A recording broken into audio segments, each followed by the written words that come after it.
আজ Kolkata অলিগলিতে Minto park ISKCON মন্দিরের ভগবান জগন্নাথ বলরাম সুভদ্রা তাদেরকে সোজা রথের দিন তাদের মাসিবাড়ি আনা হয়। তাদের মাসিবাড়ি তৈরি করা হয়েছে পার্ক স্ট্রিট মেট্রোর উল্টো দিকে ব্রিগেড প্যারেড গ্রাউন্ড।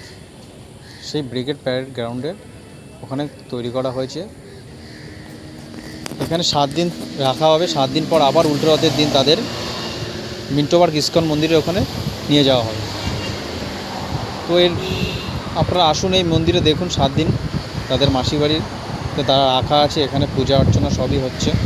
আর এর ভেতরে বিভিন্ন স্টল বসেছে, ইস্কনের বিভিন্ন বই থেকে শুরু করে বিভিন্ন ফটো থেকে শুরু করে সব।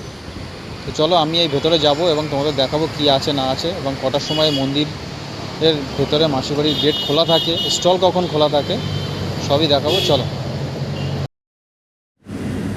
তো আমি এখন যাব ভেতরে যাব এবং মাসিবাড়ির ওখানে গিয়ে পৌঁছাবো, গিয়ে দেখাবো।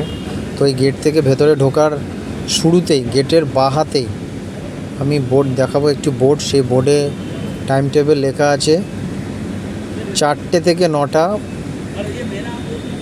আর 8 তারিখ থেকে 14 জুলাই মেলা থাকবে এবং মেলার ভেতরে স্টল খোলা থাকবে 4টে থেকে 9টা। এই গেট দিয়েই 3টে রথ প্রবেশ করেছে। তোমরা যদি এই মাসিবাড়িতে জগন্নাথ বলরাম সুভদ্রা মাসিবাড়িতে আসতে চাও তাহলে সহজ হলো পার্ক স্ট্রিট মেট্রো কিংবা পার্ক স্ট্রিট স্টপেজ। বাসে আসলে, গাড়িতে আসলে পার্ক স্ট্রিট মোড়ে নেমে যাবে, আর মেট্রোতে আসলে পার্ক স্ট্রিট মেট্রো স্টেশনে তোমাদের নামতে হবে।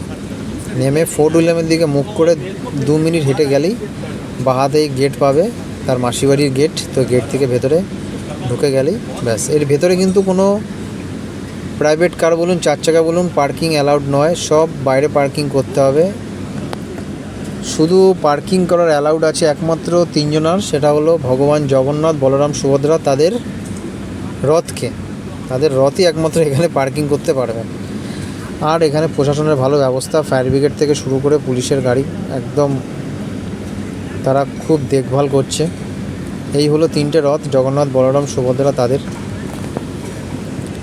খুব জল হয়েছিল তাই ইট বিছিয়ে দিয়েছে এবং ব্যারিকেড করে রেখেছে, কারণ দর্শনার্থীরা তো সব এসে ভেতরে ঢোকার চেষ্টা করবে তাই।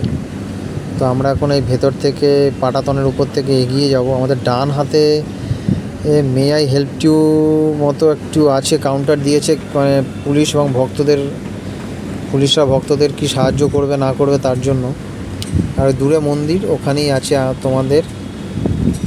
আর আমার সেই ভগবান জগন্নাথ বলরাম সুভদ্রাকে ওই মন্দিরে রাখা হয়েছে। তো বিভিন্ন ছোট ছোট কাউন্টার, সেই ছোট ছোট কাউন্টারে বই থেকে শুরু করে ভগবান জগন্নাথ বলরাম সুভদ্রা তাদের মূর্তি, তাদের ছবি, অ্যালবাম, এই সবই কিন্তু এখানে স্টলে পাওয়া যাবে। আর বাঁ দিকে দেখছে কাপড় জামা সব মেলে রেখেছে। বুঝতেই পারছো বর্ষাকাল, পুরোহিতরা তো এখানে থাকবে 7 দিন, এখানে থাকতে হবে। তো তারা এখানে শুকনো ধুয়ে কাপড় মেলে দিয়েছে।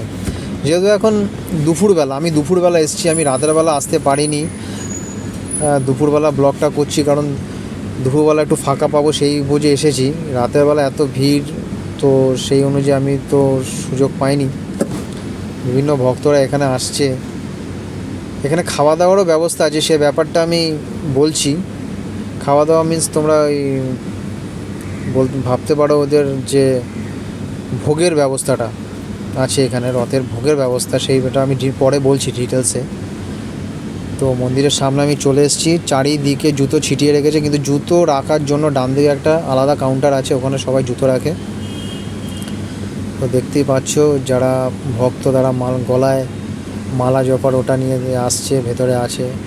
ভেতরে প্রবেশ করে দেখলাম যে এরা শুয়ে আছে, না শুয়ে নেই, এরা সবাই ভক্ত। আর এই যে দেখতে পাচ্ছ একজন বীর পুরুষের ছবি মূর্তি রেখে দিয়েছে, ইনি ইসকনের কোনো একজন মহাপুরুষ হবেন, তার ছবি রেখে দিয়েছে।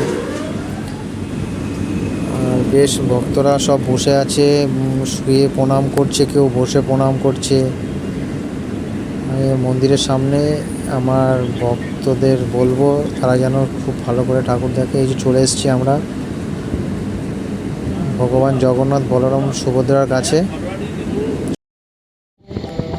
তো বন্ধুরা, তোমরা দেখলে যে জগন্নাথ বলরাম সুভদ্রা তাদের কৃত্রিম যে প্যান্ডেল, যে মন্দির তৈরি করা হয়েছে ব্রিগেড প্যারেড গ্রাউন্ডে, পার্ক স্ট্রিটের মেট্রোর পাশেই, উল্টো দিকে বলতে পারো।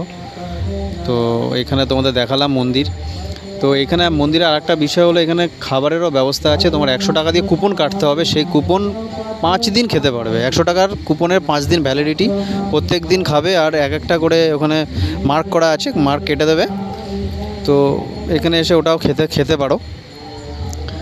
তো এখন তো মন্দিরটা সম্পূর্ণ বন্ধ, আমি সে অবস্থায় ভিডিওটা করলাম। তো মন্দির বলতে এখানে দর্শনার্থীর খুব কম, ভিড় কম, সব স্টলই বন্ধ আছে মোটামুটি যা দেখলাম এখন। আর আমার মনে হয় এখানে তো রাতের বেলা আসবে, খুব জাঁকজমক দেখতে পাবে, বেশ ভালোই লাগবে মন্দির এখানটায়। আর ঠাকুরের জায়গাটা এত সুন্দর সাজিয়েছে, ইসকনের ওই যে মন্দির আছে মিন্টো পার্কে, ওখান থেকে এনে এই প্যাড গ্রাউন্ডে এখানে সাজিয়েছে, খুব ভালোই সাজিয়েছে, খুব সুন্দর, ভালো লাগছে। তো বন্ধুরা, তো তোমরা আসো এখানে দেখো মন্দির, ঠিক আছে? তো চলো। তো হ্যাঁ, আর একটা একদম মনে করে লাইক, শেয়ার আর সাবস্ক্রাইব অবশ্যই করবে পরের ভিডিওর জন্য। চলো বন্ধুরা, তো আজকে এত পর্যন্তই।